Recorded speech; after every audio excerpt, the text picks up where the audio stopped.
कौन बनेगा नेता। नगर निगम के चुनाव पास आने वाले थे। पूरे कानपुर शहर में टिकट को लेकर मारामारी शुरू थी, लेकिन सबसे ज्यादा चर्चा में वार्ड नंबर 40 की सीट थी। वो इसलिए क्योंकि इस बार वहां की सीट महिला के लिए आरक्षित थी।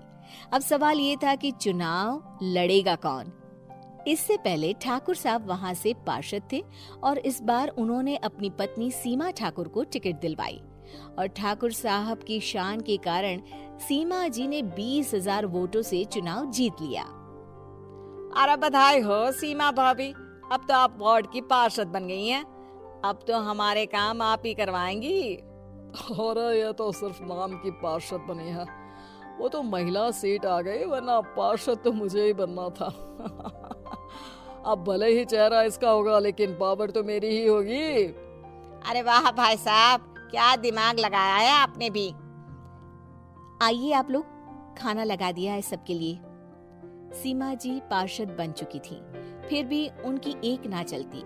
सारे काम ठाकुर साहब खुद ही संभाल लेते और जहाँ जरूरत पड़ती वहाँ सीमा जी का अंगूठा लगवा लेते। सीमा जी ज्यादा पढ़ी लिखी भी नहीं थी। एक दिन ठाकुर साहब और सीमा एक प्रोग्राम में जाते हैं। अरे ठाकुर साहब, आप आ गए। ओहो, पार्षद मैडम भी आ गई हैं। स्वागत है आप दोनों का। लगता है हमारे पार्षद फंड का सही इस्तेमाल हो रहा है। चलिए अब उद्घाटन करते हैं। ये लीजिए ठाकुर साहब कैची, आप ही सबसे पहले प्रवेश कीजिए। सब लोग आगे निकल जाते हैं और सीमा जी पार्षद होने के बावजूद भी पीछे खड़ी रह जाती हैं। वो देखती हैं कि वेलकम बोर्ड पर उनका नाम है, लेकिन महिला होने के कारण कोई उनका सम्मान नहीं कर रहा। अगले दिन एक आदमी उनके घर आता है। अरे ठाकुर साहब नमस्कार। कल ना हम नोटिस किए कि हमारा घर तो अवैध है और नगर निगम वाले उसे तोड़ने आ रहे हैं। अरे कुछ कीजिए ना ठाकुर साहब। देखो भाई, मैं तो ज्यादा कुछ कर नहीं सकता, पर अगर तुम सबकी जेब गर्म कर दो तो कुछ हो सकता है। कुल मिलाकर 4 लाख लगेंगे। अरे 4 लाख ठाकुर साहब? अरे भाई, मैं अपने लिए नहीं मांग रहा हूँ। दरोगा है, इंजीनियर बाबू है, बड़े साहब है, सबको देना पड़ता है ना थोड़ा थोड़ा। बोलो है मंजूर? तभी वहाँ अचानक सीमा जी आ जाती हैं। अरे ये आप क्या कर रहे हैं?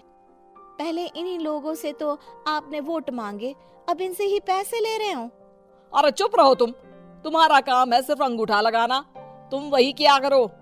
मुझे दूसरे काम तुम मत सिखाओ, समझी? और तुम ना जाओ, अब पैसे लेकर आओ, वरना जेसीबी किसी भी वक्त आती होगी। सब कुछ ऐसे ही चलते रहता है।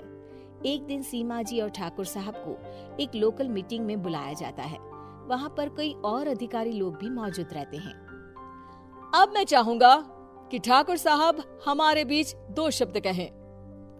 मेरे प्यारे भाइयों और बहनों, आज मेरा सौभाग्य है कि मैं आप सबकी सेवा दिन रात कर पा रहा हूँ। आपने मेरी पत्नी को भारी मतों से जिताया है, इसलिए मैं आप सभी का शुक्रगुजार हूँ।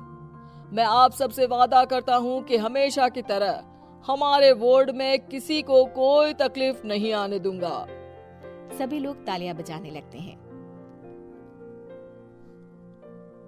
अब मैं माननीय पार्षद मैडम को स्टेज पे बुलाना चाहूंगा।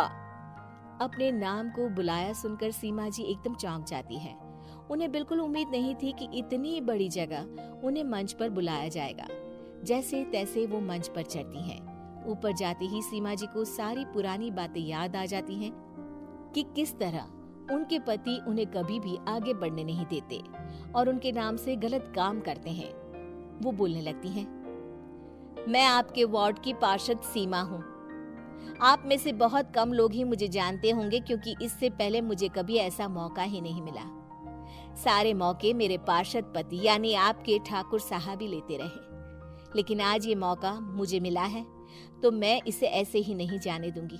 मैं आपको ये बताना चाहती हूँ कि आपके ठाकुर साहब मेरे नाम की आड़ में गैर कानूनी काम करते हैं, जिस पर अंगूठों के निशान मेरे होते थे।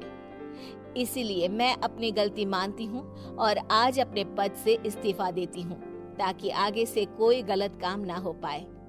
अब फैसला आप सबके हाथ में है कि आप हमें क्या सजा देना चाहते हैं। सीमा जी की बातें सुनकर ठाकुर साहब के चेहरे का रंग उड़ जाता है और वो शर्म से मुंह नीचा करके वहां से चले जाते हैं और पद से इस्तीफा देकर ही सही सीमा जी अपने आप में आत्मविश्वास महसूस